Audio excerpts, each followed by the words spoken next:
নতুন দিন, নতুন বছর, নতুন বার্তা। দেখতে দেখতে চলে আসলো ২০২৬ সাল। আজ পহেলা জানুয়ারি ২০২৬, ইংরেজি নববর্ষের শুভেচ্ছা আপনাদের সবাইকে। আমাদের এই বাসা অনেক বড়। আপনাদেরকে এর আগেও আমি বলেছি, দেখুন এটা হলো বাসলতা ফুল। আসলেই দেখতে কিন্তু খুব চমৎকার। নতুন বছরের প্রথম দিনে কত সুন্দর করে ফুটে আছে। এই ফুলগুলো অনেক দিন ফুটে থাকে। যাই হোক ভিউয়ার্স, যেটা বলতে চাচ্ছিলাম, আজ নতুন বছরের নতুন দিন, নতুন আগমনী বার্তা নিয়ে এসেছি। শীতের সকাল, বুঝতেই পারছেন মনটা অন্যরকম এক আনন্দ অনুভূতি হচ্ছে। ২০২৬ সাল এসে গেছে দেখতে দেখতে। আমাদের সাধারণত স্কুল, কলেজ, অফিস, আদালত প্রত্যেকটা জায়গায় কিন্তু আমরা পিকনিক করে থাকি, খুবই ভালো লাগে। কিন্তু পরিবারের সবাই মিলে একসাথে যে পিকনিক করবে, এটার কিন্তু মজাই আলাদা। আপনারা সবাই জানেন যারা পারিবারিকভাবে সুন্দর করে পিকনিক উদযাপন করেন। আজকে আমাদের বাসার সবাই, আমার বাসার অনেকেই অনেক জায়গায় থাকেন, ঢাকায় থাকেন, আমার নানা, নানু, খালা, আপ্পি সবাই চলে এসেছে আমাদের সিলেটের এই বাসায়। বুঝতেই পারছেন নতুন করে আমরা আজকে এই নতুন বছরের নতুন দিনে আমরা পিকনিক উদযাপন করব। অনেক কিছু রান্না করা হচ্ছে, কী কী রান্না করা হচ্ছে প্রথম থেকে শুরু করে আমি আপনাদেরকে দেখাতে থাকবো। আমার সাথে থাকুন, আর যদি ভিডিওটা ভালো লেগে থাকে শেয়ার করে দিবেন। পিকনিকের শুরুতেই রান্না করার জন্য চুলা বানানো হচ্ছে। শীতের সকাল, বুঝতেই পারছেন, তাই গরম চা দিয়ে শুরু করছি সকালবেলাটা। দেখুন বন্ধুরা, এখন আগুন ধরানোর প্রসেসটা চলতেছে। সবচেয়ে কঠিন কাজ হলো মাটির চুলায় আগুনটা ধরানো আমার মতে, কারণ অনেকবার আমিও চেষ্টা করেছি, কোনোবারও হয় না। সত্যি কথা বলতে কেরোসিন থাকলে খুব সহজেই ধরে যায় আগুনটা। এখন আমার খালামণি, যেহেতু আজকে রান্না করবেন আমার একজন খালামণি এবং আপ্পি, খালামণি ধরাচ্ছেন। আপনারা বাকি প্রসেসগুলো দেখতে থাকুন, আশা করি ভালো লাগবে। আমার খালামণির সাথে আমিও আগুন ধরানোর চেষ্টা করলাম। আগুন ধরার পর প্রথমে আমরা পানিটা গরম করে নিয়েছি, তারপর এখানে আমার খালামণি মুরগির রোস্টগুলো ভেজে নিয়েছে। আমরা বাসায় ছিলাম 18 জন মানুষ, বুঝতেই পারছেন অনেক মানুষ। মাঝখানে একটা কথা বলে নিই, খাওয়া দাওয়া শেষে আমরা একটা খেলা খেলেছি, সেটা হলো লটারি খেলা। সেখানে ছিল আকর্ষণীয় উপহার, সেটা ভিডিওর শেষের দিকে আপনারা দেখতে পাবেন, আশা করি ভালো লাগবে। আর মুরগির রোস্টগুলো দেখেন সবগুলা একে একে ভাজা হচ্ছে। আর আম্বরখানায় আমাদের গরুর মাংস কিনতে পাওয়া যায়। আমি সকালবেলা গিয়ে 3 কেজি গরুর মাংস কিনে নিয়ে এসেছি, খুবই ভালো লেগেছে আমার। আর এই গরুর মাংসটা রান্না করবেন আমার আপ্পি। দেখুন এখানে গরুর মাংস দেওয়ার পর কাটা পেঁয়াজ দেওয়া হয়েছে, তারপর মরিচের গুঁড়া, হলুদ গুঁড়া, আস্তা দারুচিনি, এলাচ, তেজপাতা, সাথে যে বাটা দেখতেছেন এটা ছিল মরিচ, দারুচিনি, এলাচ একসাথে বাটা ছিল। তারপর আদা বাটা, রসুন বাটা, জিরার গুঁড়া, তারপর টক দই দেওয়া হয়েছে। সব কিছু দেওয়ার পর এই মাংসটা মাখাবো কিন্তু আমি। আমার মাংস মাখাতে এত ভালো লাগে, কারণ কেন জানেন ভিউয়ার্স? এটার যে একটা ঘ্রাণ, অন্যরকম ঘ্রাণ লাগে, আমার খুবই ভালো লাগে এই ঘ্রাণটা।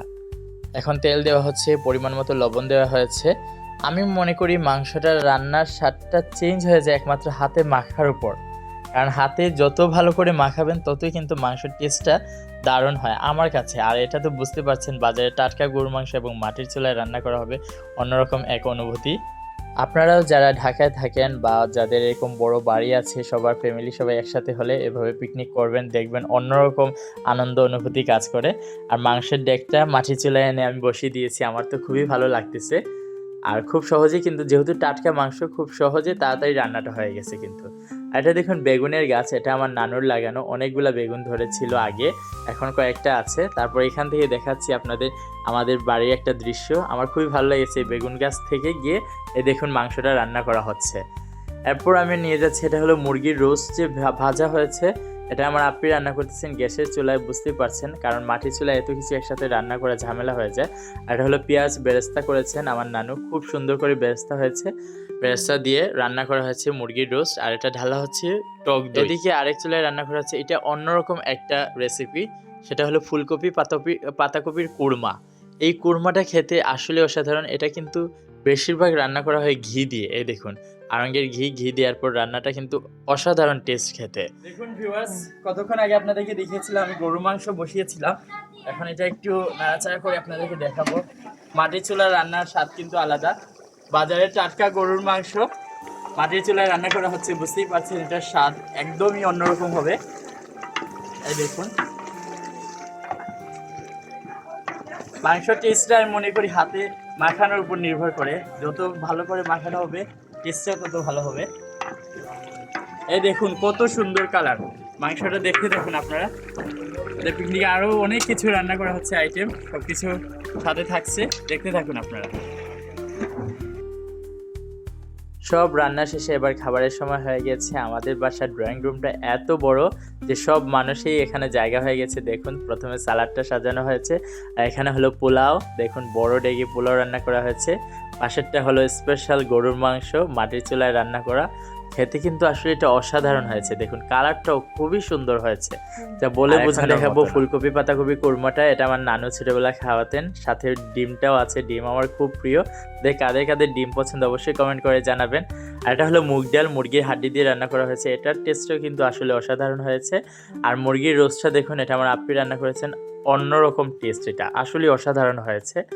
আর বলেছিলাম খাওয়া দাওয়া শেষে আমাদের লটারি খেলা হয়েছে, এই লটারিটা ছিল অন্যরকম, আসলে খুব হাসাহাসি হয়েছে, সবাই খুব আনন্দ উদযাপন করেছে। কারণ এখানে প্রথম পুরস্কার, দ্বিতীয় পুরস্কার, তৃতীয় পুরস্কার কি ছিল দেখুন।